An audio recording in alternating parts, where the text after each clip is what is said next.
കുഞ്ഞിലെ നമ്മൾ ഒരുപാട് കളികൾ കളിച്ചിട്ടുണ്ട് കേട്ടോ. പക്ഷെ ഇങ്ങനെ ഒരു കരിതയ്ക്കൽ കളി ഞാൻ കളിച്ചിട്ടില്ല. എനിക്ക് ഒരുപാട് ഇഷ്ടപ്പെട്ടു കേട്ടോ ഈ കളി.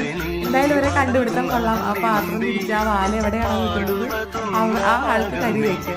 നല്ല രസമുള്ള കളിയാണ് കേട്ടോ. പക്ഷെ നമ്മുടെ ചെറുപ്പത്തിലോട്ട് നമ്മൾ ഓരോ കളികൾ കളിച്ചിട്ടുണ്ട്. ആ ഒരു ഓർമ്മയിലേക്കൊക്കെ എനിക്ക് ഇവരിന്നിങ്ങനെ കളിക്കുന്ന കാണുമ്പോഴത്തേനും ആ ഒരു പഴയൊരു കാലത്തോട്ട് ഇങ്ങനെ പോകുന്നുണ്ട് കേട്ടോ. എനിക്ക് ഇഷ്ടപ്പെട്ട് കഴിഞ്ഞ് കഴിഞ്ഞാൽ ലൈക്ക് അടിക്കാൻ മറക്കരുത്.